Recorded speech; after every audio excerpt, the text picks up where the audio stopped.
It's the two megastars summer mashup. The awesome iPhone on the Rockstar Metro PCS network. Get the iPhone you've always wanted for $0 so you can jam without limits.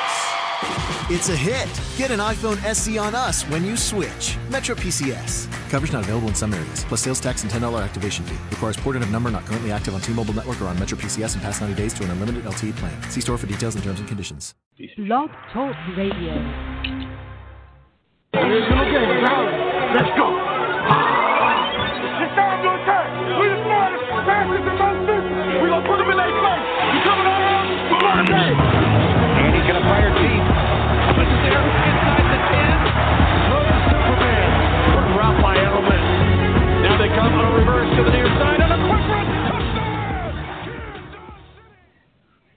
What's up, NFL football fans out there? Fred, let me know if I'm choppy, man. Welcome to another edition of Cover 2 with McMillan and Purdue, the show where we talk nothing but NFL football. I'm one of your hosts, and I'm excited. And I'm here at the round table with my partner, Fred Purdue. Fred, what's going on, man? We're a couple days away. Man, first off, I got to throw the flag on the play. You already know what's happening, so let's go ahead and get that taken care of. 15 yards on the play side. Actually, I'm sorry. I'm not even going to give you a 15-yarder. Sideline on it. Sideline on it. Okay? Next, I got a little taste of, a little bit of football, just a little bit over the last couple of weeks. But now we get the real deal, and I'm fired up. Can't wait. Yeah, same. Bart Scott voice. Can't wait. No, but yeah, we're a couple days away, so we're running low on time here. So we got to get the rest of this preview out of the way. If you guys have heard the previous few shows, we've already done half of the league.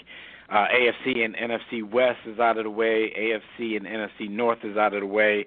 So we're going to give you one big show right now. We're going to take care of the AFC and NFC South and the AFC and NFC East. So we're going to try to get through this a little faster than we have on previous episodes, since we're going to do a whole half of the league in one episode. So let's jump right into the proceedings here. We're going to start, and you guys know we do inverse order of every division that we do. So we're going to start in the AFC. We're going to start in the AFC South, and we are going to start off today's preview with those boys down in Texas. The Houston Texans finished last season 4-12. It was kind of a shame because you saw some potential out of that team, especially potential out of that quarterback, before he went down, and the season kind of went down with them. All right, so any changes in the coaching staff that, everybody out there need to be aware of, Fred? No major changes. When I look at this coaching staff, I actually like what I saw from them last year. Masterful job. Using Deshaun Watson properly, adjusting your playbook to the player, not the player to the playbook. No doubt, and they had some veteran additions, some draft picks. Now, bear in mind, when I did my notes, this was before the 53-man rosters were set in stone. So some of these additions, we're talking off-season additions. Some of these guys may not have even made the team, but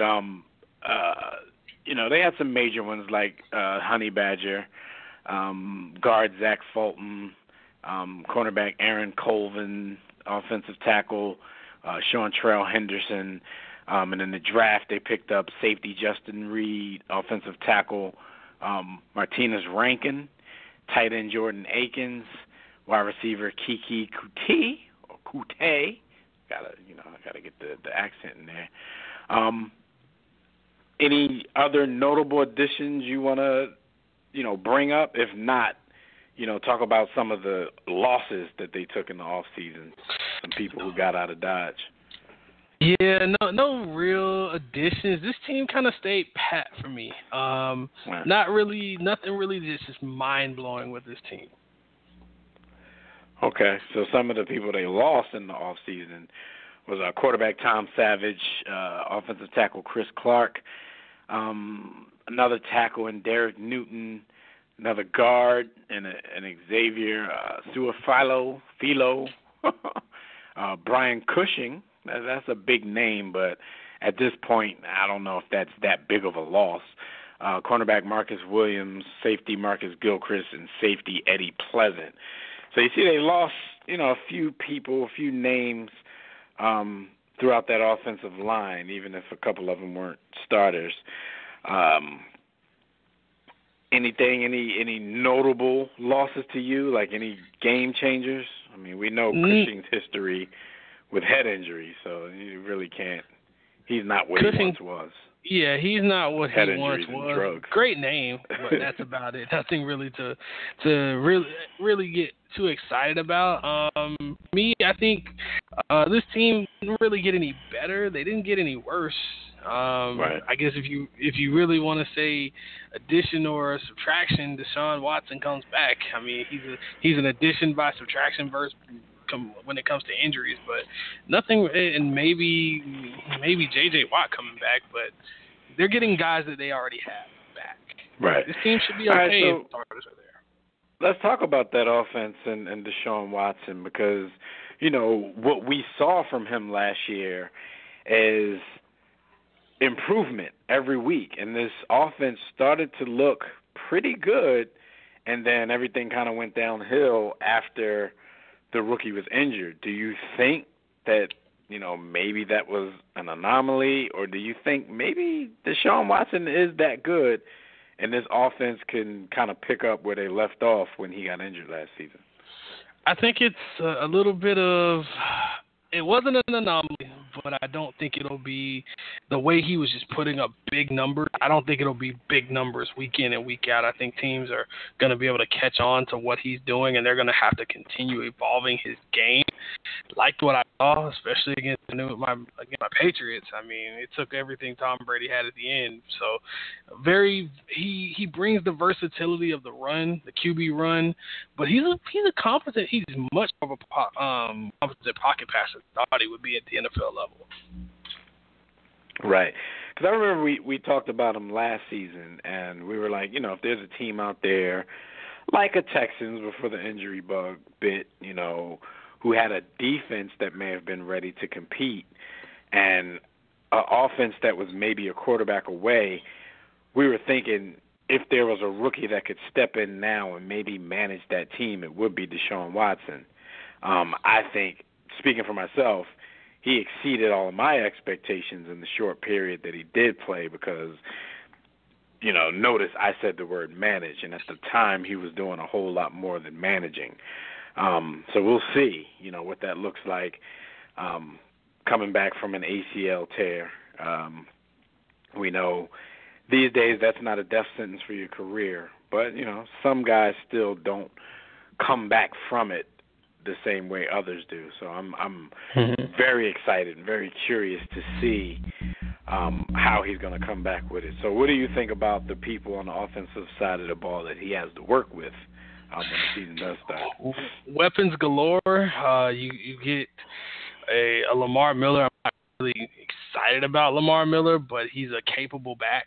Of course, you have DeAndre Hopkins, one of the best receivers. Probably he's in discussion for best receiver in the league. Will Fuller, I still want to see him do more for what he brings to the table as far as the speed demon down the field. But Nick Martin, brother of Zach Martin, want to see a little bit more from him on the offensive line. Really, for me, that's where it kind of ends. The top end guys, they're they're best. But then when you start getting to that second and third and fourth guy, that's where the drop off happens. The offensive line isn't the best, so that's going to be a problem. Dwayne Martin's no longer there. He wasn't a elite tackle, but he was a capable tackle. And they didn't have a lot of draft picks. They didn't have any draft picks in the first two rounds, so they really couldn't address the offensive line, which could be a red flag going into the season. Definitely. I want to see more, but if anybody can do it, I think Deshaun Watson, with his ability to move around in the pocket and extend plays, he should be able to handle that. Just don't rush him back too quickly. All right, well, talking about, getting some people back on the defensive side of the ball, they had some major injuries as well. They lost J.J. Watt and Whitney Merciless on the same drive, in that Chiefs game.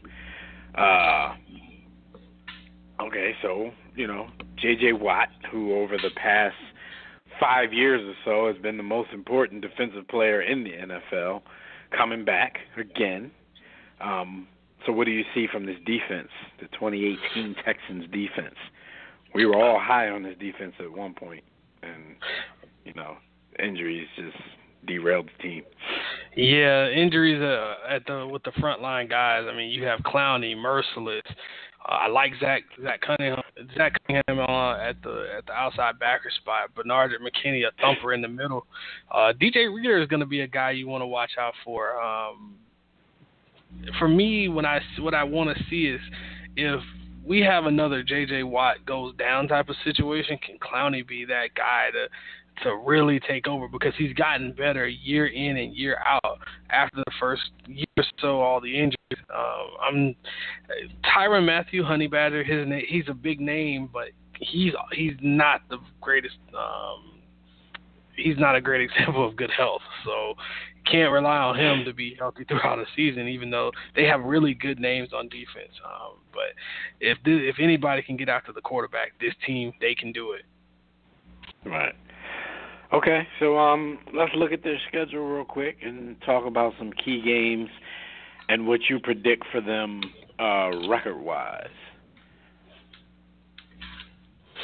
Okay, so for me, when I look at this Texans team, to start the season, obviously you have a big matchup against the New England Patriots. We always know how that game always goes. It's a bit of a back and forth early. Depth usually is one of those things that always kind of gets in the way for those Texans. That's going to be a tough one. That's a tough opener. It's in New England. That's going to be tough. At night, that's even worse. When I also look at how their schedule turns out towards the end, you have some winnable games. You have a Redskins team, a Titans team, a Browns, Colts, Jets. These are all very winnable games, although I think Washington might be a little bit better than people think, especially on the defensive side. And those last two, if it comes down to maybe win and get in type of situation, Philly and Jacksonville at the end, that's brutal. That is brutal. So I think this team could be, based off of their schedule, this team could be maybe a 7-9, 8-8 team and still win the division if they can kind of hang around with Jacksonville and just give them a headache. Right. And this team is doing their bye week at week 10, so we get to see a lot of what they're made of prior to them getting a break. I guess for an NFL team, week 10 might be like the perfect spot for a bye week, right after the midpoint of the season. Mm-hmm. Like I said, you get to see kind of what they're made of, and they'll know going into the second half, what needs to be done, what needs to be improved on to maybe make a playoff push. Myself, I don't really think there's going to be a playoff push in them this season. I didn't get to finish the Deshaun Watson rookie story, enough for me to drink that Kool-Aid and believe that hype. Like, he'll have to come out like gangbusters and maybe start the season, if not on the same level as he was playing last season, but at least close to it for me to start to believe any hype on this team. So I'm definitely going to go something around the 7-win area, but I don't think that's going to be enough to win this division this season, or even compete for the division. Yikes. All right, so let's move on to our next team in the AFC South, and that team is the Indianapolis Colts, who finished last season 4-12. We all know about their story with their franchise quarterback being injured for the season last year. Some of the veteran additions: wide receiver Ryan Grant, tackle Austin Howard, guard Matt Slauson, Najee Good, outside linebacker, and cornerback Kenneth Aker. Some of their draft picks, especially the early draft pick: guard Quentin Nelson, linebacker Darius Leonard, guard Braden Smith, defensive end Kamoko Toure, defensive running back Naeem Hines, and wide receiver Darius Fountain. Some of their off-season losses: running back Frank Gore, wide receiver Dante Moncrief, Rashawn Melvin, Darius Butler, and a few others. Any notable changes on the coaching staff, or any additions, subtractions that I forgot to mention that need to be mentioned? Head coach Chuck Pagano's gone. Frank Wright comes in. We got a quarterback guy in there. That's going to make a big difference. The whole staff is gone, so we got. They are no longer Chuck Strong. No, they are no longer, and it's not. And I hate it to see it end like that, because it wasn't necessarily Chuck Pagano's doing, his undoing. It's your quarterback's hurt. And when this team wasn't already a deep team, a good team, this is what teams like the Patriots, teams like those old Colts with Peyton Manning on them, these Colts now with Andrew Luck on them. When you have an elite quarterback and then the guy goes down for extensive periods of time, this is what a team looks like when you center everything around them and have nothing else behind them. Exactly. But this is maybe not Chuck's doing, but the organization as a whole seemed to have learned no lessons from the Peyton Manning era. You know what I'm saying? Because, like you said, this is the exact same way they ran the team and built the team around Peyton Manning. And, it brought them long-term success because you had a transcendent talent at quarterback. But it's just not a healthy thing, because in this game you're one play away every play from an injury that could be serious. Yeah. So, for you to have to bank on health for your team to move forward, then, it's just not a great formula. I mean, it's great in the fact that these fans in Indianapolis get to be spoiled and get to move from a Peyton Manning to an Andrew Luck. But we've seen with both of those quarterbacks, late in Peyton Manning's career and semi-early in Andrew Luck's career, these guys go down, this team is trash. Yeah, definitely. So, and maybe Chuck didn't have the voice to change things in that direction, but, I don't want to really make Jacoby Brissett out like he's just a bad quarterback. He's a very capable quarterback. Right. He's a borderline starter. But when your offensive line is I'm just gonna call it what it is. It's straight poo poo. And T.Y. Hilton's the only guy catching passes for you. Dante Moncrief, he moved on within division. We'll get to him in a little bit, but he wasn't what we expected him to be. Frank Gore's your running back. You trade your tight end. This team has every bit of really bad written all over it, and we're only on the offensive side of the ball. All right. Well, let's talk about that offense. Let's talk about Andrew Luck, who's already questionable for week 1. I'm sure he'll play, but he's already questionable for week 1 for an injury that has nothing to do with why he sat out last season. So, in the preseason, you tweak your foot a little bit, they're cautious with him, and then they're going to put him on the injury report for a little bit of drama leading up to opening day. But I'm pretty sure he'll be on the field. What's this offense going to look like with him back on the field? I think it's going to be a nice short passing game. You're going to see a lot of rhythm throws. Get Andrew Luck used to playing football again. The man hasn't really played a real outside of a preseason game. We haven't played any meaningful football in a year or so. When I look at how there's no running game. you can forget that. I mean, you have good backs. Naheem Hines kind of except for Mark is a pretty good guy, but Quentin Nelson, he and Ryan Kelly are the only guys that are on this line. And I'm sorry, Anthony Costanzo. So you have three pretty decent offensive linemen, but they can't pass protect. Your tight ends are Jack Doyle. He's in reality, he's probably a backup tight end where he's not a legit starter. He's a starter for this team. Eric Ebron was a bust, and we see why he's a backup in Indy now.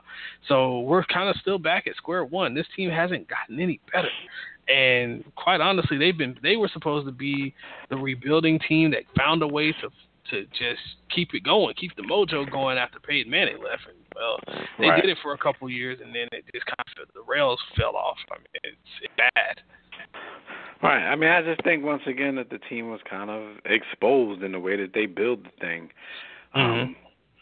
But Andrew Luck, I'm still a big fan of his, and I think, with him back in the fold, he at least he's going to be the guy who assures you that you're in every game at least and you have a chance to win every week. Whether or not they're going to be finishing games is actually going to be the question.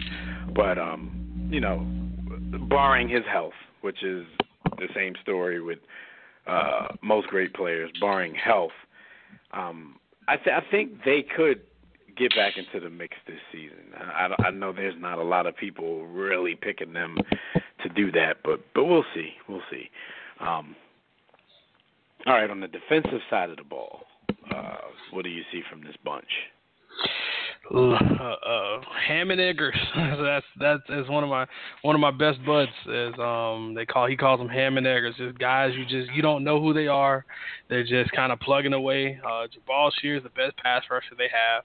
I love Malik Hooker coming out of college, out of Ohio State. I thought he was probably the closest thing I've seen to Ed Reed, and I don't say that often. His instincts for the ball were great. He's been injured, so that's going to be a problem. But for me on this team, who's stopping anybody? I mean, Pierre Desir, he's your number one corner. Right. Kenny Moore's your other corner. Quincy Wilson, a nice nickel corner. Maybe he'll get a little bit better and he'll become your number one. But this team's a complete rebuilding project. You have a bunch of names that maybe if you're a college football fan, you remember them. But for me, I don't see anything other than this is going to be the bomb squad. They're going to get right. bombed. And now this is the unit that concerns me in my predictions that they could get back into the mix. I don't really see much from the defensive side that gives me the same kind of confidence of returning to anything good like I do from the offensive side. But again, I don't want to keep beating a dead horse. This is the same Colts formula that I saw back when Peyton Manning was there. I mean, they had some big names on defense, but as an overall unit, I don't think they paid attention to it enough because they were so enamored with their quarterback and everything that they could put around him to benefit from his strengths. So this is like I think like if Andrew Luck wasn't hurt and you didn't have that big story last year, like we would have talked about this defense being, the biggest problem all time bad. If not in this organization, the biggest problem of any team in the league. But that might be a little hyperbole. But no, this was and is a unit that I don't think anybody can trust right now. So, if they want to get rid of that stigma, you know what you got to do. You got to go out and there. And they're drafting at the top of every draft now. I mean, you could have. Granted, Quentin Nelson was a good pick, but like Bradley Chubb, at least you don't have any pass rushers. The name of the game is find your quarterback and find at least one guy. If you happen to get two that can, go out and get after the other team's quarterback. So find your quarterback and find somebody to sack one. Yeah, basically. That's the name of the game. All right.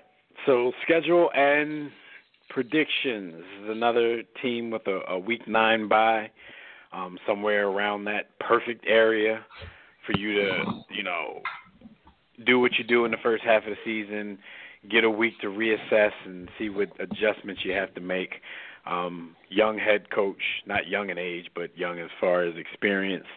So, we'll see if he can, have that same kind of success that he had as a coordinator. But what do you see from the schedule, and what do you see as far as record is concerned with this team? Well, this team plays the NFC East and the AFC East, so mixed bag here. I mean, you're getting the Eagles and the Patriots, getting the Texans, you're going to get your usual suspects in the Jaguars. So that's going to be this team could be in for a really long year to start. I mean, you get the Bengals to start. They're not a great team, but they're okay on defense. I keep saying I think Washington is going to be a little bit better than you expect. So Cincy, Washington, Philly, Houston, and New England, that's to start. That's your starting five, and I could see them easily being maybe 1-4, maybe 0-5. Looking at how they have to start the season, Fred, truthfully, like that bye, they're going to be begging for it. Yeah. Most likely, they're gonna be begging for that bye, and a chance to run off some division games and maybe some of the easier games that they have to play against the out of division people on the second half of this schedule. But no, it's it could get really ugly early. Looking at this schedule, it gives me. It tempers my confidence a little bit in what Andrew Luck can do as far as bringing this team back to any kind of prominence. Like, all of that was said before I took a peek at the schedule. So I'm going to say... So is it safe to say it was all good just a week ago? It was all good just a week ago, but I'm still a big fan and believer in this guy. So I'm going to fanboy and believe my way to 7-9, maybe 8-8. Oof, at least that's a climb back from where they were. That's a bit rich for my blood. By your reaction, I don't think you agree. What's your thought? No, I don't. I think this team might be 0-5 to start the season, and then you get the Jets and the Bills and the Raiders. I mean, the Jets aren't terrible. They do have a rookie quarterback, and the Bills do too. But they're starting Nate Peterman. We'll see how long that lasts. And the Raiders, I mean, they got rid of Khalil Mack, so you got a little bit of a break there, but their offense you don't know what their offense is going to be like. It could be pretty good.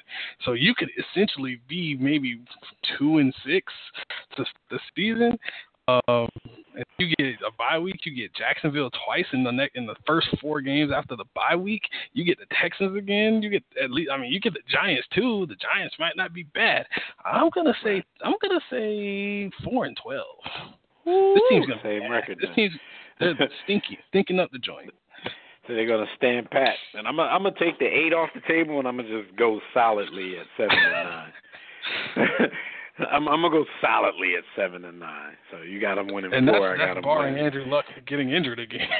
Right. Well, if he gets injured again, we got to do a show, and I'm going to have to apologize to everybody and go a different way and give him Cleveland Brown status. Like, this team might not win a game. All right, so let's move on to the Tennessee Titans, who finished the season last year at 9-7 and got themselves, a quick appearance in the playoffs. Dusted those guys off real quick. All right, so the veteran additions to this Titan team, Blaine Gabbert, Deion Lewis, one of your former guys. Yes. Wide receiver Michael Campanaro, Benny Logan, one of my guys from the defensive line of the Eagles. Malcolm Butler, another one of your guys, and inside linebacker Will Compton from the Washington Professional Football Team. Some of their draft picks early, they went linebacker Rashaan Evans, defensive end, outside linebacker Harold Landry, and safety Dane Cruikshank. Some of their losses in the offseason, DeMarco Murray, who ended up retiring, Eric Decker, Brian Schwenk, Carl Clubb. Who, by the way, retired too. What'd you say? Eric Decker's retired too, so right. yeah, they're just losing guys. Like, look, man, I'd rather retire than play for these dudes. And a few more people, but anything that I missed about their off-season additions, subtractions, coaching staff, anything significant? I found every time I see this happen, teams try to replicate what happens up north, up in Foxborough. I swear, it seems like it's turned into Foxborough light. Are the Patriots moving down? I mean, I'm just saying, you gotta. You look at Deion Lewis, you look at Malcolm Butler, you look at Logan Ryan a year ago. I mean, are they trying to build the Patriots again? You can't do that. It doesn't work. But it just seems. Especially because if Bill Belichick lets you go, he's really telling you you're not really that good. It was me, not you. So it's really no use jumping on those guys like that because Bill is blatantly telling you it's not them, it's me. And on top of that, you have a new head coach in Mike Vrabel, former Patriot. It seems like you keep getting just Patriot guys. Dean Pease is as the DC. Matt LaFleur is the OC. For me, when I look at this team, it's not a bad team. It's not a good team. This team, they've gotten better on defense. The one thing I used to say about the Titans was they were in draft purgatory, which means they aren't bad enough to get a really nice draft pick. You're not getting an elite guy. You're stuck in like 10 to 12. The middle, 14. yeah. You're stuck in the middle, so you're not getting any really great guys. You're getting you got to hit on every guy.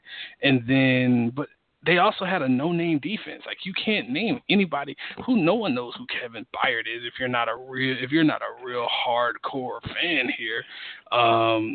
But over the years, they've gotten periodically better. They're not great, but what I think is this team, you're getting small additions, and they're trying to build this team piece by piece. The only problem is there's a team in Jacksonville that got there a little quicker than they did with all those top picks they got. So now instead of being, not being mediocre isn't always the best thing to be. Maybe they should try. You should try the NBA way. Just tank it. Right. All right. Well, let's talk a little bit about the offense, man. You mentioned the new coach. So he. Because when Mike Mularkey was there, he was a bunch of malarkey. Yeah, basically. Like, I don't think I was never big on Marcus Mariota to begin with, but I think we can all agree, except for the diehards, the people who were a little bit blind. I think we can all agree that his legs are a little bit better than his arm. But Mike Mularkey basically refused to incorporate a lot of run-pass options into their offense, and he tried to do more of a smash-mouth attack with another person that I think is overrated at the time, DeMarco Murray. So, he seemed to kind of refuse to move into the new era of NFL football, the new millennium of NFL football. I mean, hell, even Nick Foles gets a ton of run pass options, and damn well he ain't gonna run. So, but if you're gonna have a quarterback who you're trying to groom as a franchise quarterback, where he was drafted was franchise territory, you think you might want to play to his strengths. You know what I'm saying? Mm-hmm. But he really didn't. Mariota he basically had his worst season thus far. He had like 15 interceptions and only 13 touchdowns. He scores on the ground, but there wasn't a lot.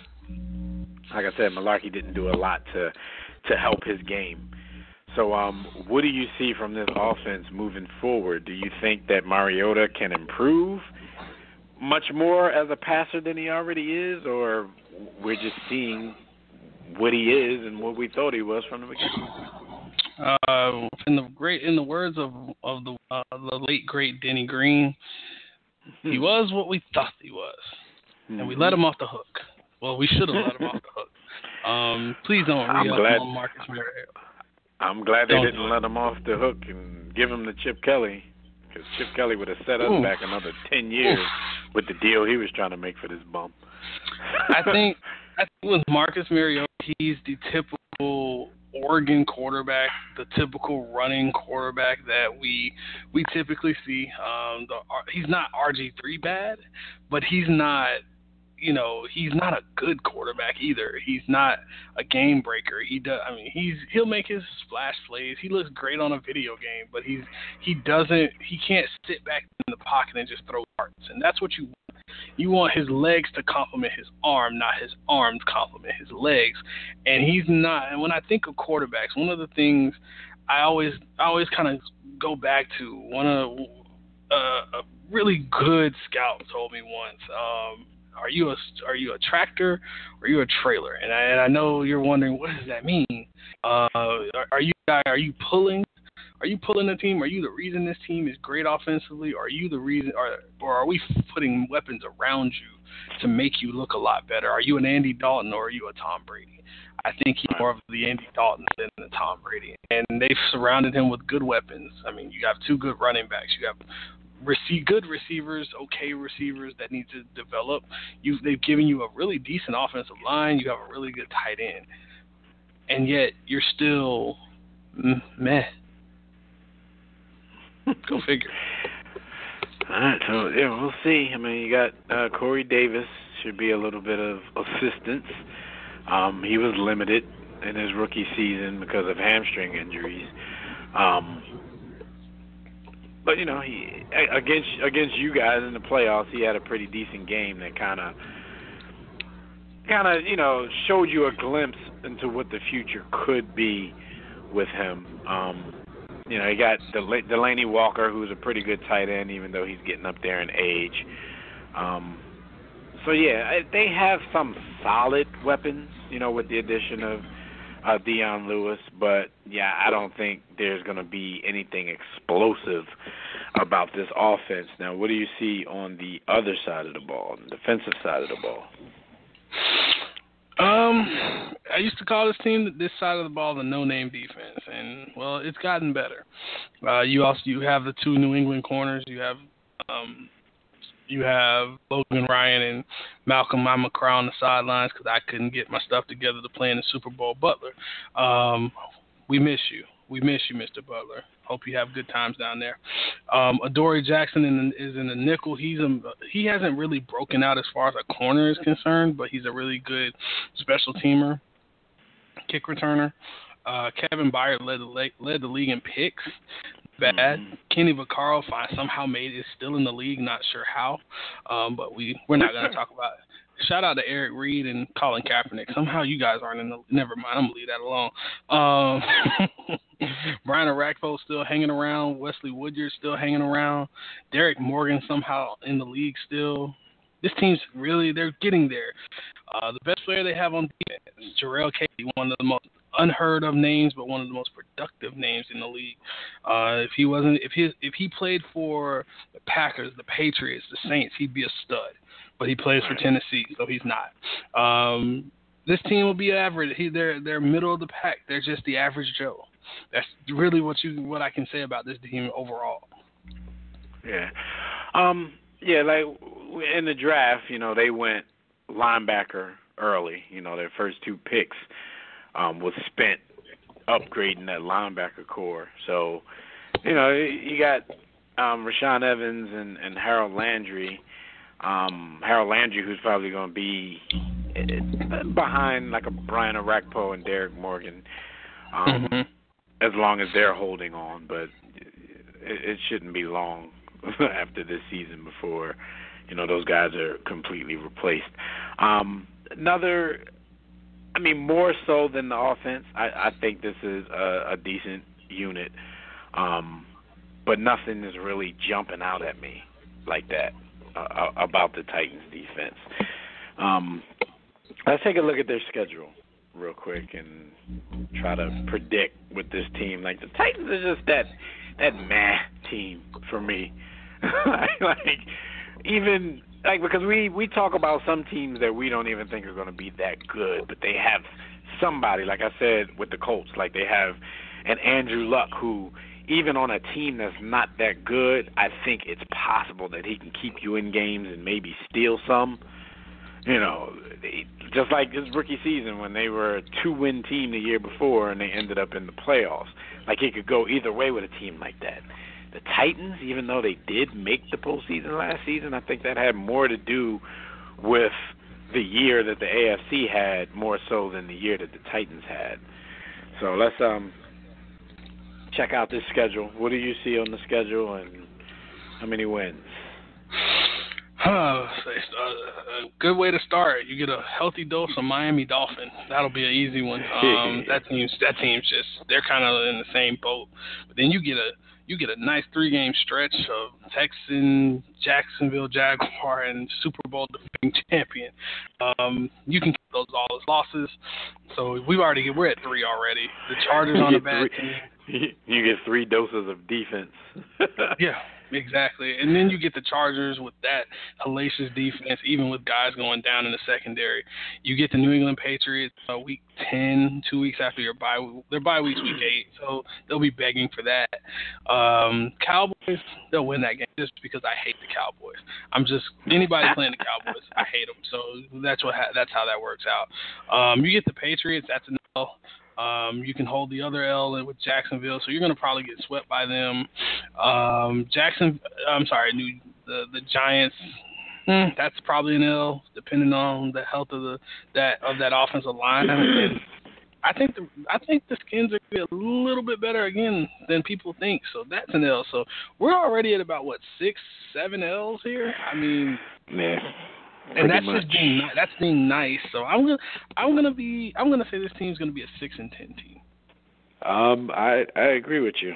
Right there at 6-10. I think they back up from 9 wins down to 6 wins with the marked a little bit of improvement from some of the teams around them. You know, they'll take a step back, in my opinion. All right, so let's move on to the last team in this division, and it's the team that won the division last season. They come into this year with a lot of high hopes, but they're still pinning those high hopes on the same guy leading the charge under center. That's the Jacksonville Jaguars, who ended last year at 10-6, a playoff appearance and an appearance in the AFC Championship game, of which cornerback, the loudmouth cornerback, promised. The best corner in football. I'm just going to call it the way it is. He's in there. He can say whatever he wants. He basically promised a trip to, he told everybody that you're definitely going to see us in 2 weeks in Minnesota. The Patriots made sure that did not happen, but, they come into this season with high hopes, and we're going to discuss by the end of this segment whether or not they missed their chance last season, if they're going to be able to sustain that level of play and get back to where they need to be this year. So, some of the additions for these guys: wide receiver Dante Moncrief that we mentioned earlier, tight end Austin Safarian-Jenkins, tight end Niles Paul, guard Andrew Norwell, DJ Hayden, Cody Davis, Don Carey, quarterback Cody Kessler as well. Some of their early draft picks: defensive tackle Taven Bryan, wide receiver DJ Chark, safety Ronnie Harrison, and offensive tackle Will Richardson. Some of the losses in the offseason: quarterback Chad Henne, running back Chris Ivory, wide receiver Allen Robinson, wide receiver Allen Hearns, tight end Mercedes Lewis, guard Patrick Omame, linebacker Paul Posluszny, Aaron Colvin, and the punter Brad Nortman. Now, this is a team, Fred, like I said, we're coming in on high hopes, but there was a lot of, mainstays on this team that ended up leaving last season. Basically, their receiving core of Robinson, Hearns, and Mercedes Lewis. What do you see from this offense around Blake Bortles, who I really don't think the team has a ton of confidence in? They say what they have to say. And, as long as he's their guy, he's quote-unquote their guy. I have a feeling that Jalen Ramsey might say something different after he's gone, and I'm afraid. But what do you see from this offense with a Blake Bortles? And I'm not a Blake Bortles basher. Like, actually, I find myself being a Blake Bortles apologist at times. I don't think he's great by any means, but I think a lot of the criticism that he does receive goes overboard at sometimes. Like, this guy had a very promising start to his career, and just like that, the snap of a finger, like they were talking last season, at the beginning of the season, of he need to be replaced. So, I was a little confused about how far he's fallen in the eyes of fans and pundits around the league. But what do you see from Blake in this offense this season? For me, I love the offensive line. I mean, you have 5 guys that are legit starters pretty much anywhere you put them in the league, and that's that's very hard to do. Cam Robinson a little bit better than I thought he'd be. Andrew Norwell was a humongous pickup at left guard, especially with the fact that you want to be a physical football team. You want to be able to run the ball down anybody's throat with Leonard Fournette. T.J. Yeldon can be he's not a true, to me, he's more of a receiving back despite being 6'2" and 225. He plays like a small guy, but he's a big guy. Corey Grant's more of your speed guy. But where I run into problems is you have a very inexperienced wide receiver core. Who is Blake Bortles throwing to? I mean, Keelan Cole had an okay season. Dede Westbrook was their other guy they drafted out of Oklahoma last year. Dante Moncrief isn't even he's a third stringer at this point. And you signed him to a $5 million deal? And DJ Chark, you don't know what you're getting. He's an LSU receiver. Last time we got an LSU receiver, his name was Odell Beckham, and the other one was Jarvis Landry. So that lends its hand to maybe possibly being okay, but you never know. Tight end it's tight end. I mean, Austin Seferian-Jenkins is a good player when he's motivated. Niles Paul is a guy. Go get this man some help. It's almost like they're trying to sabotage Blake Bortles because it's like you give him nothing to throw to, but you want him to succeed. It doesn't work that way. Right. Defense. And there's a lot of people out there who don't think Blake Bortles takes his craft as seriously as he should. I don't know. Sometimes it's hard to believe certain things, but then some conspiracy theories, I don't know, they could be on point. I just don't think that this team would want to waste what they have on the defensive end right now to sabotage their quarterback and basically toss a season away. But you're looking at these receivers and you're wondering, if you don't have ultimate confidence in your quarterback already, then what is it that you're putting around them? Like, Blake Bortles need to be thrown to some superstars if you don't think Blake Bortles is already that good. Like, Blake Bortles at least has to be in Andy Dalton territory where, you got an A.J. Green type to throw to make you look better than you might be. But he had that, and they let him go. He had that, and they let him go. His name was Robinson, and they didn't believe in him. They didn't believe in Allen Hurns. It was like, what are you doing? What are you doing? Hello? Yeah. Yeah, I mean, I guess they didn't believe coming off of an injury he was going to be what he was supposed to be. So I don't know. It's going to be interesting to watch to see if this offense can produce much, or are we going to sit here and have to watch Jacksonville's defense carry this team? So speaking of the defense, what are your thoughts on this unit who last year was, frankly, one of the scariest units in the league? Seattle, this is Seattle on drugs. That's the thing I can say. It's you have pass rusher behind pass rusher behind pass rusher. You have two legit number one corners. You have two legit safeties, and both of these guys can hit. And by the way, you have the two, probably by the time it's said and done, and maybe the next 5 years or so, probably the number one, probably have the best one, a top 5 linebacker in Miles Jack. I love Miles Jack. Your interior line's really good with Malik Jackson, Marcel Darius, Avery Jones. I mean, Yannick Ngakoue is keeping, and we're not even talking about, guys, we're not even talking about, you're not even talking about Taylor Smith, who's undersized, but is a speed demon and can cover anybody. By the way, they added guys like, you also added in a Ronnie Harrison so at safety. So you got 3 safeties now, and Alabama safety. And those guys make plays. Taven Bryan is going to be able to get sacks because he's going to come in a rotational role, and he's your interior defensive lineman. That he's a speed rusher, and that's what he does. He gets after quarterbacks on a rotational basis, so he's going to be fresh throughout the game. This defense is scary good. Don't waste it, Jacksonville. Please don't waste it. Definitely scary good, because the bottom line is we usually see teams who may have, mediocre to good secondaries. We see them with a great pass rush, which makes the secondary look better than it really is because they don't have to guard that long.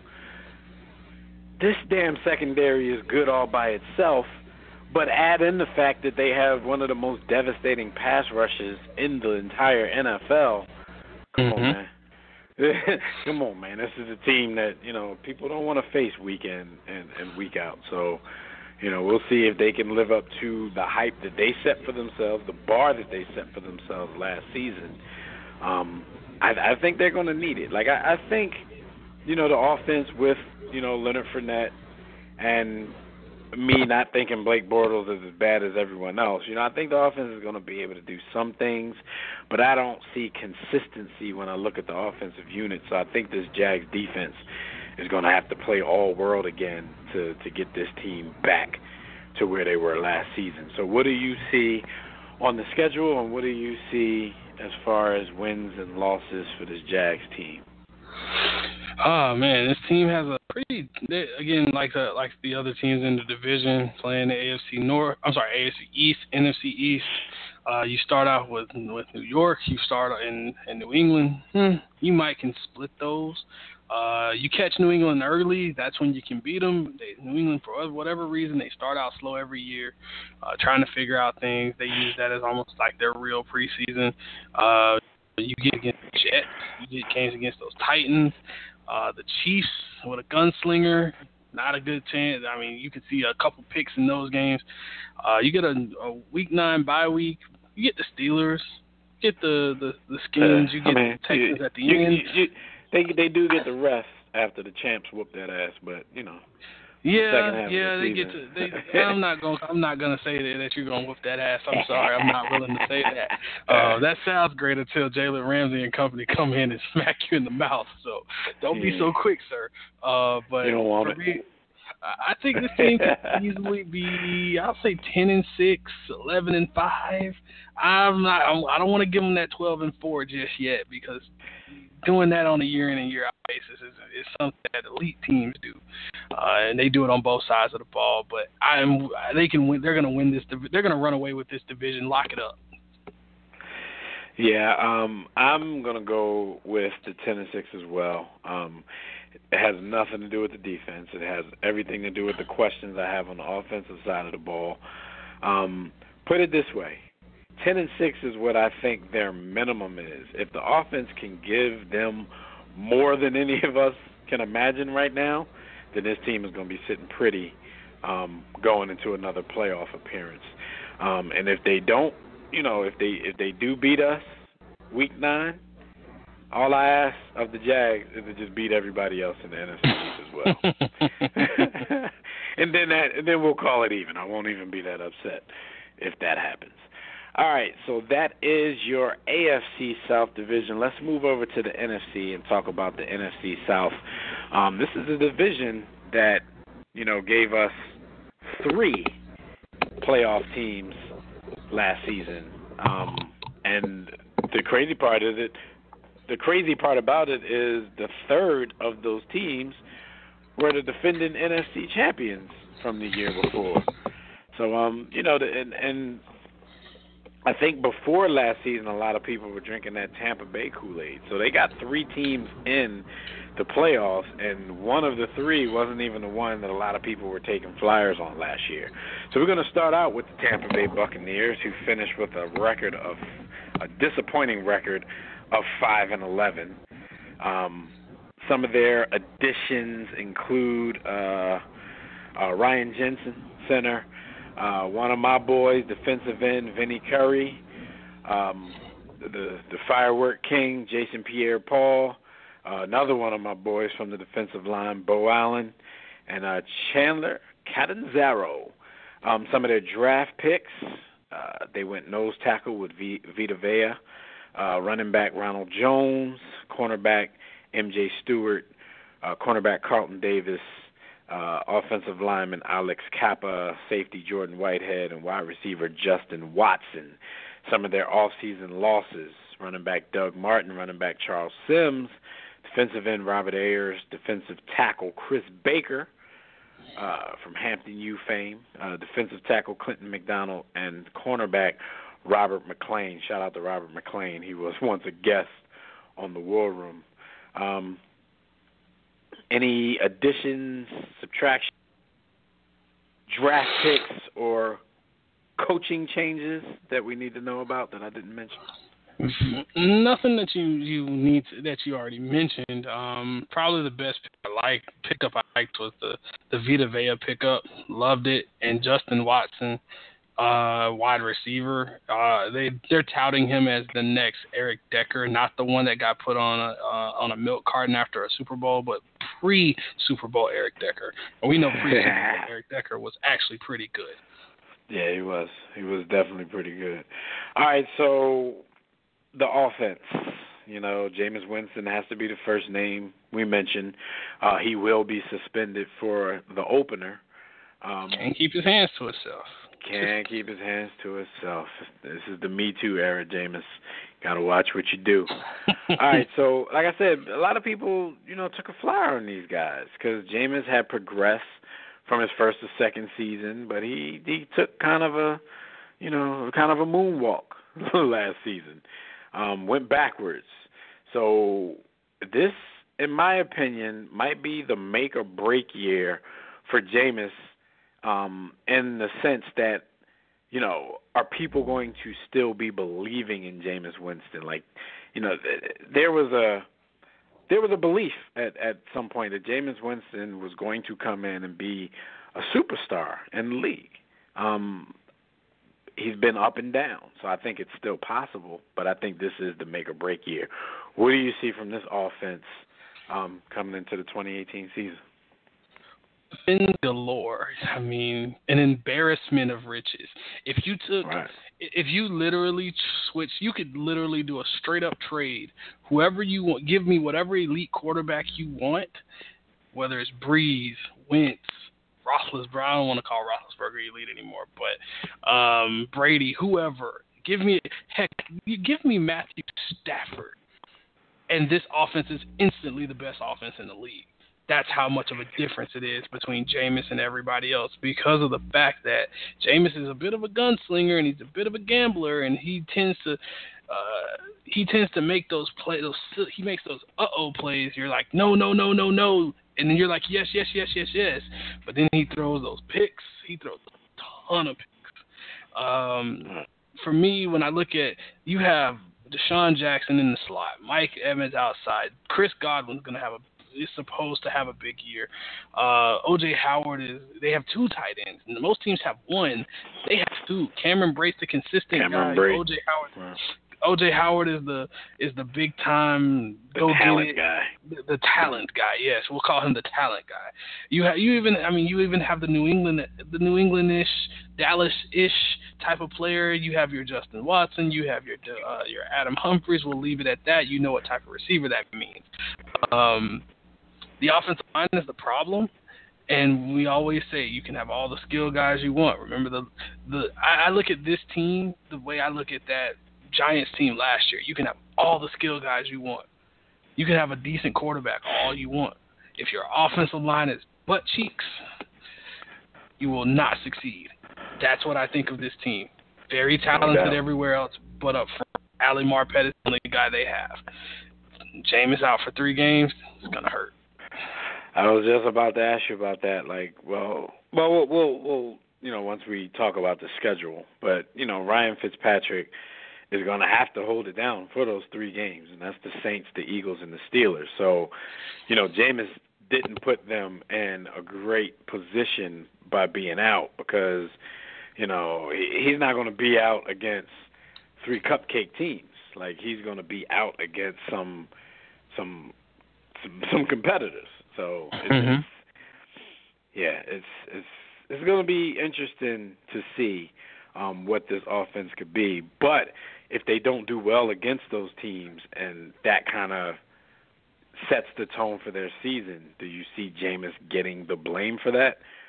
Or would it be much ado about nothing because whether they had Jameis or not, they might not start out quickly this year anyway? I think it's a bit of both. Unfortunately, and I hate this is the one thing I hate about college coaches coming to the NFL. They bring their college coaching habits to the NFL too. The things that didn't work in college, they bring to the NFL. Offensive coordinator Todd Monken, a former Big 12 guy. Well, if we know anything about our days in college football, we know the Big 12, they play no defense and they throw the ball a ton. They do not believe in the run game. You have running backs. You don't use them. You put the whole offense is in Jameis's hands, and everything is either short pass, deep pass, or inside zone, outside zone, maybe a toss here and there, maybe a swing pass here and there. There's no immediate passing game, and the problem with that in the NFL, this isn't college. You can't get away with that. You do that here, you're going to get picked off a lot. And Jameis is that guy that wants to be the riverboat gambler. He thinks every play is available to him instead of knowing when to run out and throw it away, when to just kind of eat a sack, when to change the play, call a run, just get out of dodge. This isn't the team you want to believe in when it comes to that. I'm not really high on this team. All right, but what about over on the defensive side of the ball? Defensive line, they invested in it. You have Jason Pierre-Paul. You got Gerald McCoy still being a really good guy on the defense line. You have Vinny Curry, Bo Allen, Noah Spence. We keep waiting on him to turn it around. William Golston, Vita Vea. They've gone out and gotten guys. They don't just have just okay guys. They have some dudes. And then you have Quan Alexander, Levante David, really good backers. Secondary, not so great. Brent Grimes somehow still around. He has no choice but to be good because if he ever has a lapse, the way his wife talks, it's over for him. Still waiting on Justin Evans to turn out to be something, and Jordan Whitehead. Interested in seeing what he turns into at the other safety spot. Vernon Hargreaves was a bust. I'm hurt by that. Move him inside, see what happens. On paper, this team on defense is a stud defense. On paper, we don't play games on this paper. Yeah, and I like what they did up front as well. I like the investments that they made in the defensive line. Like Vita Vea, he's a monster, but you still kind of worry about the fact that, he's more of a 2-down player. So, against the run, he's going to be an absolute beast. But are people going to change their game plan up to try to do things different on early downs against this team because of his strengths, or what? But I really like the unit as well. And man, like you look at this team, just like you said, on paper, you look at both units, the offense and the defense, and you wonder why this team can't be one to challenge for that division. Like I said, a lot of people took flyers on them last season, and they finished very, very, they disappointed a lot of people. So we'll see. Let's check the schedule a little bit and tell me what you see with the Tampa Bay Buccaneers. Pretty early bye week with the bye week in week 5, but they're not getting any breaks in these first 4 games, and they're going to be missing their franchise quarterback for 3 of them. Well, you got to go to Nolans first. Drew Brees and company, a division game, by the way. Not a good way to start. Then you get the Super Bowl champs at home. I might have to go see that game. I'm right up the road. I might have to go to the Ray J to see some Carson Wentz. Make sure Carson Wentz starts in that game. Make a call for me. The Steelers, and you could be, because you know what happens sometimes with this, this NFL Thursday game, and the champs get their banners and all the hoopla, and then they come out kind of flat. You could be getting an angry Eagles team who just came off an ass whooping to Atlanta at home, while they were hanging banners. So you never know what's going to happen in week 2. You get the Steelers. The only thing about the Steelers is if Le'Veon Bell doesn't play, that's to be a determined game. I'm not ready to put a win or a loss there. If Le'Veon Bell plays, it's a loss for the Bucs. If he doesn't play, it could be a win. This Bears game wasn't really interesting until we had some breaking news over the weekend. Khalil Mack has been traded from the Raiders to the Bears, and by the way, he got $140+ million. Traded and signed to an extension. So things got interesting. So now, with the way that offensive line looks, the way that Bears team hasn't gotten. They're not terrible. They're not good, but they're not terrible. They could sneak one in, and Jameis is coming back, but he's not. He wasn't expecting to see Khalil Mack coming off the edge. I could see the first 4 games. They could be 1-3. I'm just going to be honest with you, 2-2 depending on Le'Veon Bell. But then you get a bye week early, and that's a big issue because now you have 13 straight games left. That's going to be tough. You get the Falcons early, which I put out a tweet. You can at me. Go ahead and at me if you want to. I'm gonna put my best Skip Bayless here. Case to do to anybody that thinks that the Falcons that the Bucs are going to sweep the Falcons. I don't see it happening. So by the way, that's 2 losses right there for you. So we're right now. I'm at 5 losses potentially easily out the gate.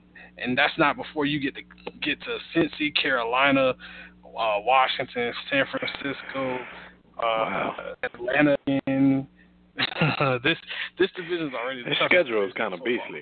Yeah, it's kind of beastly. And the thing about this team is you can't pencil automatic wins in for them. You have teams that you say, okay, the Bucs are better than them, but you can't pencil them in for automatics. I mean, it's hard to do that with anybody. But this is a team who has yet in the Winston era to show consistency. Right. And they'll find ways to lose the ones that they should win. So if you're already penciling them in for at least 5 losses, that doesn't necessarily mean they're going to run the table on everybody else because they're going to take some L's that they probably shouldn't take. I think I wasn't all in on them last season, but I was somebody who took a little sip of the Kool-Aid prior to the season starting. I'm going to go back into wait-and-see mode with them. I'm going to go back to you got to show me with this team. So I'm going to pencil this team in for 8 wins at the current moment. That's a bit rich for my blood. With the caveat that this could be the team to get 11 wins and win the division.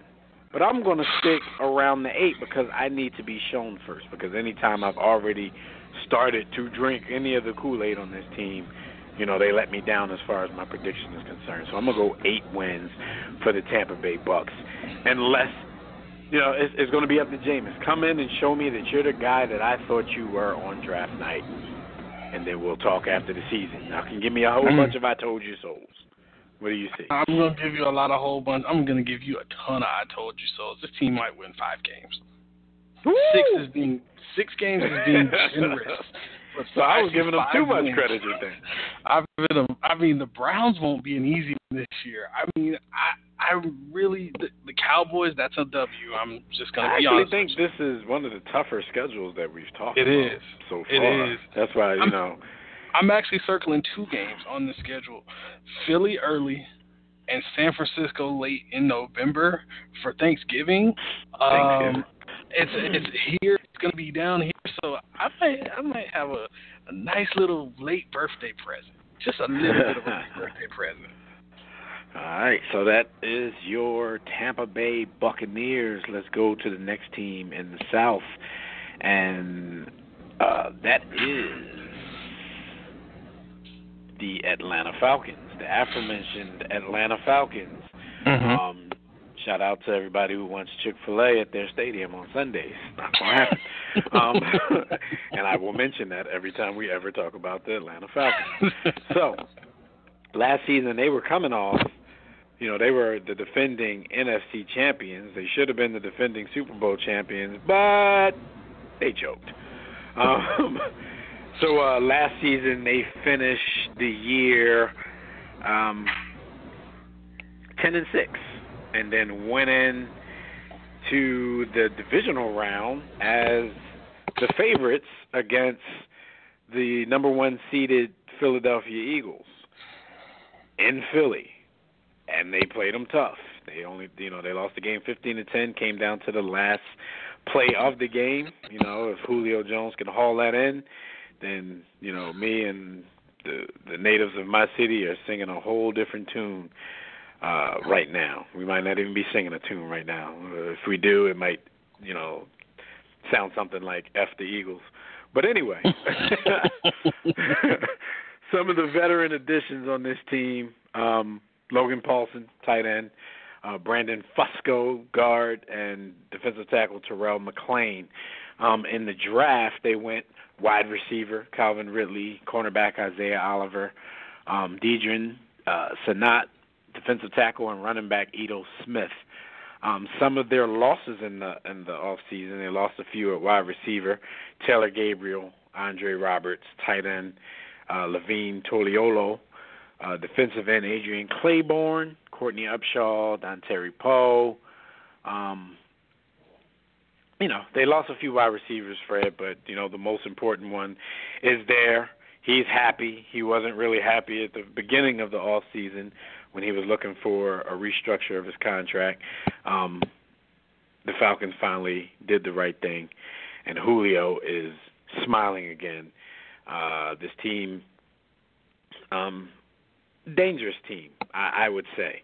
I don't think, I don't look at the Falcons as world beaters or anything like that, but I think they're a dangerous team who always has a chance, week in and week out to be the victor in a game. But let's talk about this offense. We got former MVP award winner Matt Ryan. He threw for almost 5,000 yards. This was the year before. He threw for, in his MVP season, he threw for almost 5,000, 38 touchdowns, 7 interceptions. But last season, he took a little bit of a moonwalk as well. But when you look at what he did in that MVP season, it's like, come on, man. Unless you're like one of the greats of all time, it would have been hard to duplicate those numbers. But his touchdowns were way down from 38 to 20. His yardage was down about 900 yards. He still eclipsed the 4,000-yard mark. And his interceptions raised to about 12. What do you see? He lost Kyle Shanahan last season. A lot of people are attributing his moonwalk to that. What do you see in his second year without Kyle Shanahan and with the weapons that he has around him? What's his offense going to look like? We're going to pick up where we left off last year. Steve Sarkisian is not the answer. Kyle Shanahan, you were what made this team go, because there's an art to play calling. Steve Sarkisian does not have that. Kyle Shanahan, say what you want about these Shanahan. Their running game schemes are great. The stretch run, it works. Their passing game, it works. They figured out how to complement a wide receiver that knows he's the best or one of the best into an offense where you're still spreading the ball around and you're not completely relying upon him. But he's the icing on that cake. The offensive line, pretty good, not great. Tight end, pretty good, not great. Receivers, really, really good, decent. Really, really decent. Really, really good running back core. Devontae Freeman and Tevin Coleman, love both of those guys. Matt Ryan isn't an elite quarterback, but he's he's that guy you leave him out. You leave him at home, but if I got 5 spots, I gotta, he's the 6th man. He's my 6th man off the bench. So, this offense is always going to be explosive, but the dip in production really, you can tell when it's the calling, because you can tell how there's no balance. They're relying upon the pass too much, and that really ultimately hurt this team.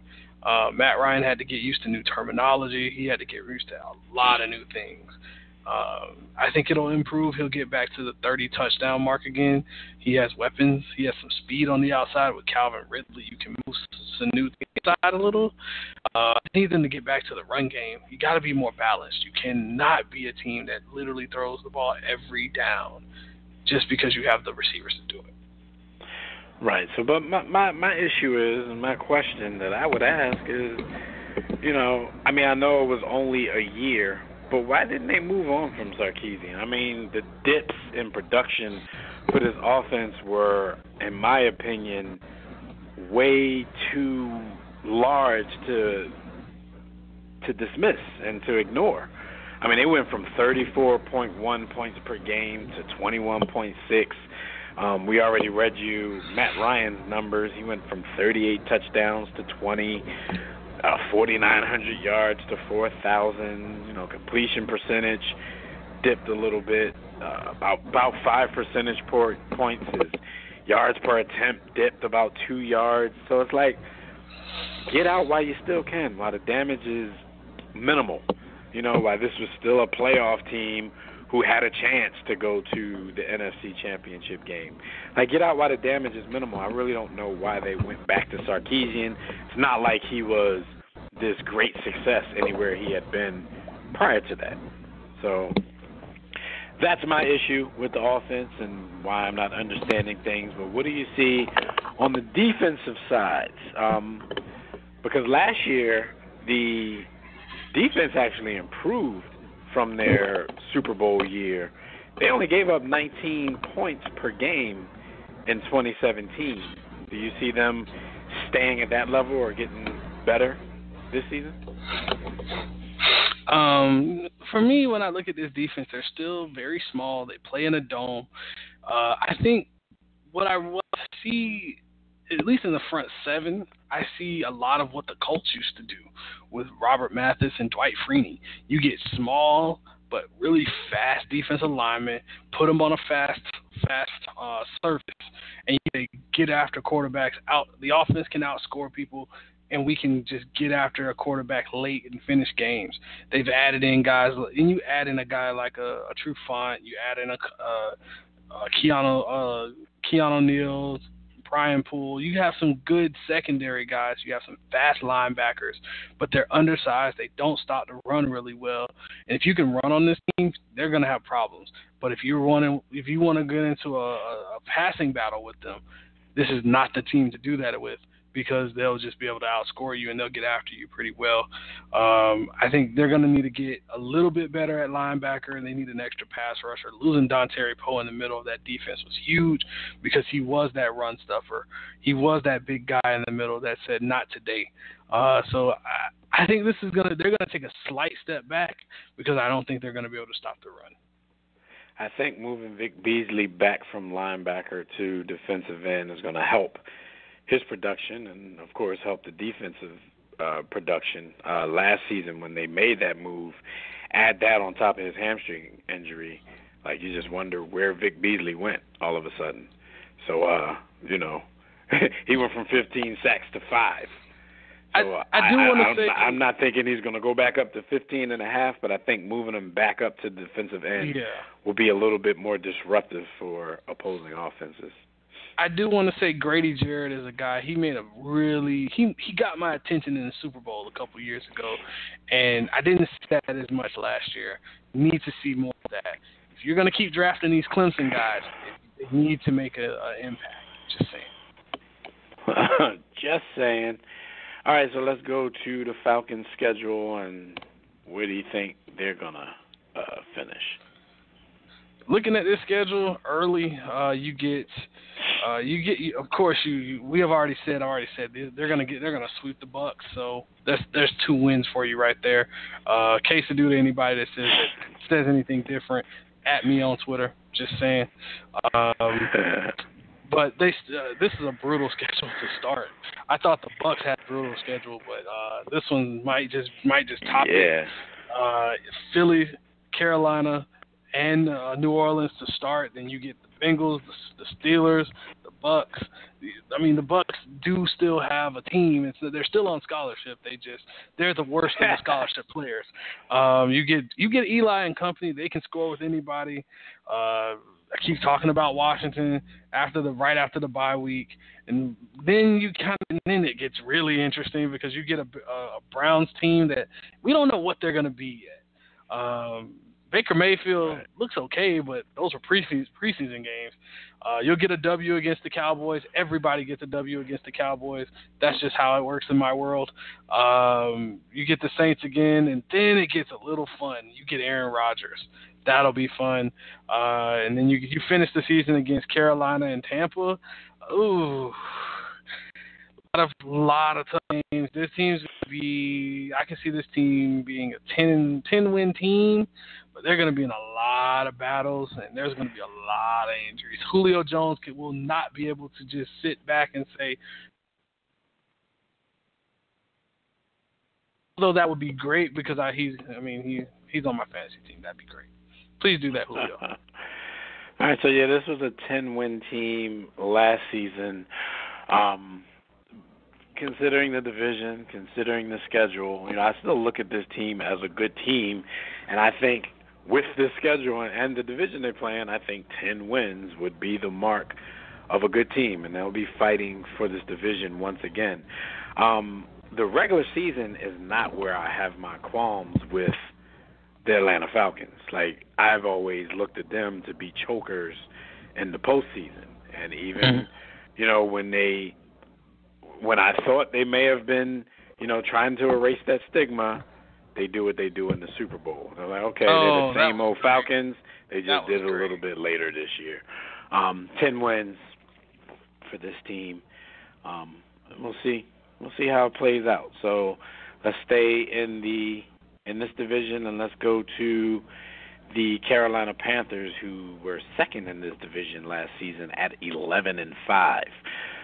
Some of their veteran additions on the Panthers, running back C.J. Anderson, wide receiver Torrey Smith from your Super Bowl champion Philadelphia Eagles, Jarius Wright, Jeremiah Searles, Dontari Poe, Ross Cockrell, and Denoris Searcy.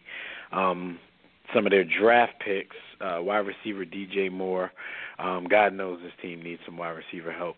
Cornerback Dante Jackson, Rashawn Golden, Ian Thomas, Marquise Hayes, defensive end. Some of their offensive losses, their backup quarterback Derek Anderson, Jonathan Stewart, who seems like he's been in Carolina for at least 26 years.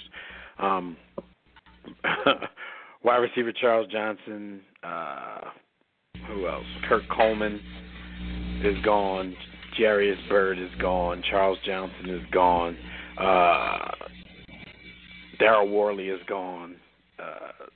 They had a lot of losses in the off season. Anybody notable that I forgot on the losses, the additions, or the draft picks? Nobody really that just moves the needle for me. The one big coaching change is Norv Turner as the offensive coordinator. That means Cam Newton no longer will have a chance to just sit back and these long 7-5 and 7-step drops and sit there and just look over the field and scramble around. This is going to be a more structured offense, a more West Coast type of offense where you're going to see him he'll still throw down the field. You definitely will see that. But the thing you're going to have to get used to is Cam Newton playing under structure in the pocket. And for me, he's going to have to read defenses now. He's going to have to make the short and intermediate throw. And he's going to have to utilize – he can't just rely on his legs. And he's a veteran now. He's an entrenched veteran at that. I mean, Cam Newton's been in the league long enough that he he needs to get back that Super Bowl Cam. He can't be regular Cam, and they're giving him weapons again. I mean, I'm expecting things, and I'm definitely expecting big things from Chris McCaffrey in this offense. Just think about what LaDainian Tomlinson did with Norv Turner. Yeah, so, with Christian McCaffrey, with the young receiver and DJ Moore, we're not sure, what Olsen is going to look like just yet. But, of course, they have the weapons. They have the weapons to be a good offense. They're another team that's going to play a pretty tough schedule. So we'll get to that in a minute. But what do you see from this team on the defensive side of things? The only team in the league that uses all three linebackers at a higher rate than any other team in the league. You're going to see a ton of Shaq Thompson. You're going to see a lot of Thomas Davis. And, of course, my favorite linebacker in the league, yes, Luke Kuechly. He is a complete beast. He's an animal. He knows everything you're doing before you do it. It's actually Ray Lewis-ish, and I hate comparing anybody to him, but he knows what you're doing before you do it. And that's a scary thing. Defense has gotten rid of a lot of their pass rushers as of late. Star Lotulelei is gone. You bring in Dontari Poe, I guess, if that's your replacement for it. Julius Peppers is the old man on the team, and he's still finding production. Can't wait to see him gold jacket at some point. Brian Cox, I don't know if we remember that name from a few years from yesteryear. Well, his son is out here. Brian Cox Jr. is out here at defensive end getting ready to wreak havoc. Quan Short, one of the best D tackles in the league, he's going to be wreaking havoc as well.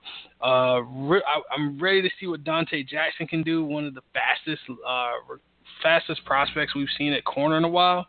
Let's see if speed actually translates to being able to truly cover. God knows they haven't had a corner since they had Josh Norman. Should have paid him. Would have had a really decent defense. Safety is going to be a concern for me, especially at the free safety spot.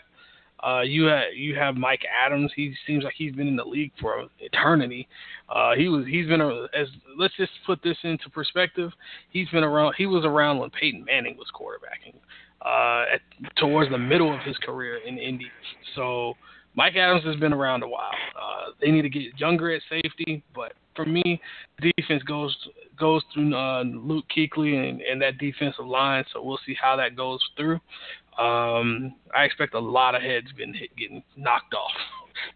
And shout out to Thomas Davis, who's suspended for 4 games for PEDs. But, Good job. Good job. Should be a pretty good defense, like you said, in the secondary, not as strong as they could be or should be around this time. But let's check the schedule and see where we think this team is going to go. First of all, they were they've been 20-6 at home. Keep that in mind, since 2015. So, I think establishing a good home field might be what the doctor ordered for them, but let's take a look at the schedule and see what they have to deal with coming up. What are your thoughts on the schedule and their record? NFC East, we get an early matchup against Dallas. We know that's a W. I don't believe in anything that happens in Jerry World, and I hope that team burns. I go 0-16. So any game you see on their schedule, it will be a loss for me. Atlanta's early, Bengals early, and then you get a week 4 bye week. I hate early bye weeks because that means early. Way too early, and you're going to get a ton of injuries down the way. At least, and this schedule isn't an easy schedule. You're seeing a lot of quarterbacks and teams that throw the ball a lot. Not good for a secondary that's not all that great. You get Alex Smith, Carson Wentz, Lamar Jackson, or Flacco, Jameis, Roethlisberger, Stafford, Wilson. Those are your quarterbacks in a row from week 8 to week 12. I'm sorry, week 6 to week 12. So that's then you go back to Jameis. And then you go back to Jameis. You go Baker Mayfield, Ryan Brees. It's going to be a lot. This secondary is going to be in for it. But I think the defense is going to be good enough. The pass rush will be good enough that they should be able to survive. And I think they'll take a slight step back. But I think they'll be one of 3 teams out of this division It's going to be a lot of what we saw last year. A lot of Cam Newton getting used to this offense, and until the offense catches up, I think the defense will have to make plays. This team they'll take a slight step back. They'll be 9-7, but they'll still make the playoffs. Damn it, Fred.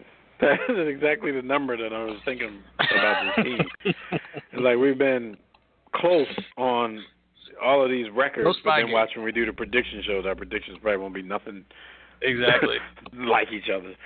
All right, so yeah, I'm going 9 wins as well. And surprisingly, I have more questions. Not really a surprise, but I have a lot of questions about what's going to go on the offensive side of the ball with Cam having a change in coordinator, even though, the system that they're going to change to might benefit him more, might keep him healthier. But as far as him picking it up, let's see how quickly he can do that and how quickly he could be successful with that. So let's move on to the team that won this division, and that is the New Orleans Saints, who won it with the same record as the Panthers at 11-5. They own the tiebreaker. Some of their veteran additions: quarterback Tom Savage, wide receiver Cameron Meredith, Ben Watson at tight end, Jermon Bushrod, Jay Bromley, Demario Davis, Patrick Robinson, safety Kurt Coleman. Some of their early draft picks, they went defensive end with Marcus Davenport, wide receiver Traquan Smith, tackle Rick Leonard, and safety Natrell Jamerson. And some of their off-season losses, fullback Zach Lyne, Kobe Fleener, tight end, Zach Streif, Andrew Tiller, Nick Fairley, defensive tackle, Gerald Hodges, Devin Breaux, safety Kenny Vaccaro, Fred's favorite player, and safety Raphael Bush. Any notable additions, subtractions, draft picks, or coaching staff changes that I did not mention? Nothing major. Just a note. The last time Drew Brees had a 6'5" receiver, his name was Marcus Colston. He made a lot of plays. Cameron Meredith is the next guy in line when it comes to tall, big body receivers. Interested to see what's going to happen with that. All right, so the offense. You got Drew Brees still in the fray. He turned 39 this offseason. This dude says, he told the media last offseason, I don't know if this was tongue-in-cheek, but he plans on playing until he's 45. If that's the case, he's gonna own every record the NFL has ever seen for a quarterback. So last season, he threw for like 4,300 yards, 23 touchdowns, and 8 interceptions. The 23 touchdowns, you look at that, and you're like, okay, that's not really Brees-like, especially since he threw for 5,200 yards and 37 touchdowns the year before. But he does have dynamic weapons in the backfield with Alvin Kamara, Mark Ingram, and, you spoke about his wide receivers, at least his new big body wide receiver. What do you see from this offense? Is it a little bit of the same old thing, or do you think they're going to regress a little bit with the age of Drew Brees and, frankly, the talent level on the outside at this point? What do you see? I like what I see from this team. This team is loaded. We can keep same thing, just another year.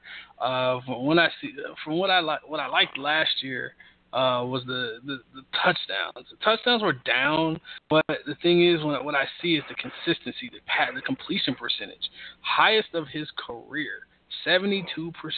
So yeah, your touchdowns are down, but he's completing it.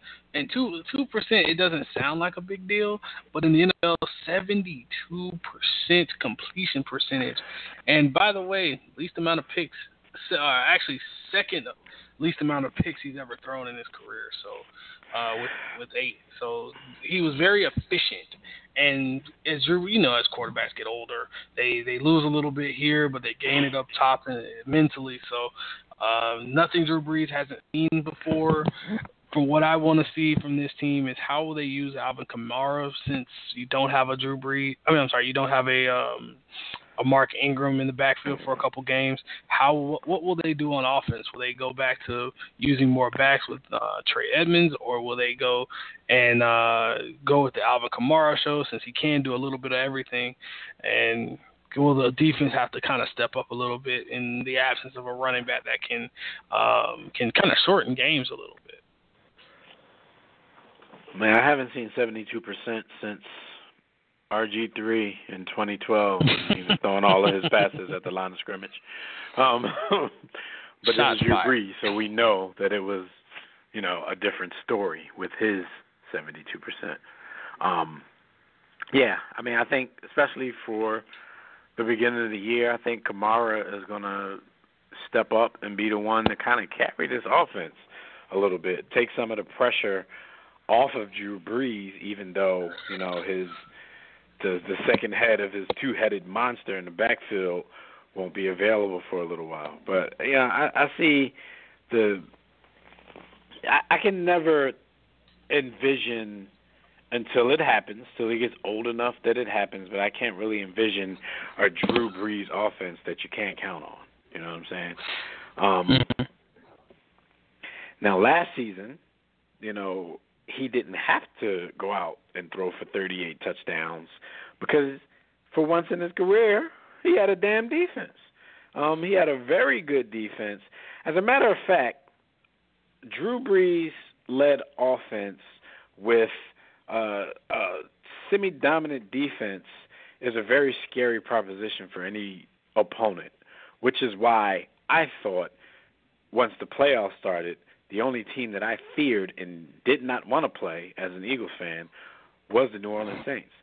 So when Stephon Diggs, and Case Keenum completed the miracle play, I was rooting just as loud as a lot of Vikings fans because I think they escaped one, and I think we escaped one because the only team left in that fray that I thought we were in trouble if we had to play was those New Orleans Saints. So what do you think about the defense for this year? I was on the other side of that because my Patriots, we kind of ran through those same Saints early on in the season. It kind of started up a little rocky early, but what game did with that defense last year? But that Saints team, they kind of got better throughout the year. They kind of finally got into form at the end, but the defense was solid, very solid. Marshawn Lattimore winning defensive rookie of the year. It came down to a missed form tackle. That's it, a missed form. Something you do. What if they actually let guys practice tackling in practice? See, this is why you need guys learning how to tackle in practice. Marcus Williams, you wouldn't have missed that tackle had you been doing it like you were supposed to. Practice makes perfect. Just saying. But this defense, very, very aggressive, getting back to those ways of having a good defensive line. You have Marcus Davenport. He's hurt. Hopefully he comes back. That was a really, really high pick that they reached on out of that Brandon Cooks pick that was from that trade. But from what I'm seeing so far, I want to see Marshawn Lattimore take that next step. I want to see Cam Jordan take that next step. These guys aren't really a bad defense. They're not a super, super great defense, but they're good. If you're good enough, you can take this offense. You can help this offense take this team a long way. No doubt. Look out for Sheldon Rankins, by the way, too. All right, so let's take a look at the schedule of this Saints team, and let's talk about where you think they're going to end up this season, because it was surprising to me that they got 3 teams in last season, but then when you look at these teams, you're like, these are strong teams and they're still pretty strong. Do you think they can do it again? Like, looking at this schedule, do you think that the Saints, what do you think about the Saints? Do you think they can win the division? I really do. With the way that they play, they can keep teams off of them early. For what I've seen as far as the schedule is concerned, I really want to see how they start. You have the Bucs early, Got to win that one, especially with no Jameis. The Browns, that's not going to be an easy one, but winnable. Falcons early, Giants early, Skins early.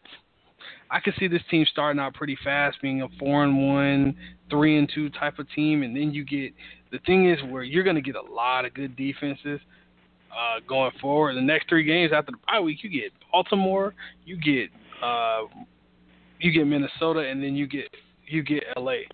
That's going to be the stretch of games that's going to really tell us a lot about this team. Simply put, those are 3 really good defenses, and 2 of them you'll probably have to see in the playoffs. Right. Playoffs. Yeah, for me, I'm looking at this schedule. Man, I really seriously wanted to make a bold prediction about the New Orleans Saints, and I was going to predict them as the team in the NFC South that fell off the most. I'm not sure. I mean, we'll know 100% sure if I'm going to go with that when we do our prediction show. But right now, just looking at it strictly off the schedule, I can't see just a total fall off. So I'm still, at the moment, I'm going to put them around the 9-10 win area, which will still be, they'll still be in play for the division. But I think there's 3 teams in that division that can still win the team. It's going to be up to everybody else in the NFC East whether or not all 3 of these teams get in the playoffs again, because I don't think anybody's going to have some runaway record. So it's going to basically be up to the competition in the NFC. So there you have it. I got 9 or 10 wins for the New Orleans Saints, even though this is always a team that as an opponent, I fear them. But, when you got Drew Brees as the first sentence, then that has to put a little bit of fear in your heart. And then when you add weaponry and a defense around a Drew Brees, this team could be 9 wins, but this team could also be 12 wins. So it's one of those situations for me. All right, so Fred, look, we're going to have to call an audible here because, of course, no matter how much we try to tone things down and trim things down, once we get to going, it's impossible to do. We've only gotten through 2 divisions, and we're almost at the 2-hour mark, so we're going to have to, continue the original plan and, break the shows up. So we're going to come back to you with one more of these shows, and that's going to be the AFC and the NFC East. And then we're going to do our prediction show, which we promise will be much shorter. But we're going to get all of this in before Thursday's kickoff. We promise you that. So you got any parting shots on this episode before we close up shop and then move on down the line to get everything done prior to Thursday's kickoff, Fred? Not parting shot. Make sure we get this pick'em thing going, man. You got to make sure you join up on the War Sports Pick'em. Yeah, the pick'em is up and operational. If you're on Facebook, go to the War Room Sports Facebook page, and you'll see the information there. You can click on that link and definitely get in on the contest. It's also on Twitter, but that link is directly from Facebook, so it might not be Twitter clear, is what I like to call it. So we'll make sure we tweet it separately so the link will be, it won't be so confusing coming off of a Facebook link. So if you are in the group or if you go to Facebook and you know some people who like to play in some pick'em games, make sure you guys spread the word. It's on ESPN.com, but the link is on the War Room Sports Facebook page. You can challenge myself, Fred, all the other guys over at War Room Sports, Jimmy B, PJ, Akil, everybody. You can challenge us for that prize, but it's not going to be easy. We tell you that. So make sure you join that. Thanks for that reminder, Fred. Look, so this has been our 3rd episode of 4 NFL preview episodes. We've done the AFC and NFC West, AFC, NFC North, AFC, NFC South. We're going to end it with the AFC and NFC East with the 2 representatives from last season's Super Bowl. And then we're going to get our prediction show in, and then Thursday it's on. That's all I got to say. It's on. So, for my partner, Fred Perdue, this is Devin McMillan. This has been another episode of Cover 2 with McMillan and Perdue. You guys know how we like to leave you. Don't accept mediocrity, because there's a lot of mediocrity going on in this world. But make sure you remain steadfast in the war against ignorance. And we'll see you chumps on top. Going up to LaBelle. Touchdown. The big screen. Center. Over the middle. Touchdown. Play action. Cutler wide open. Sanzenbacher.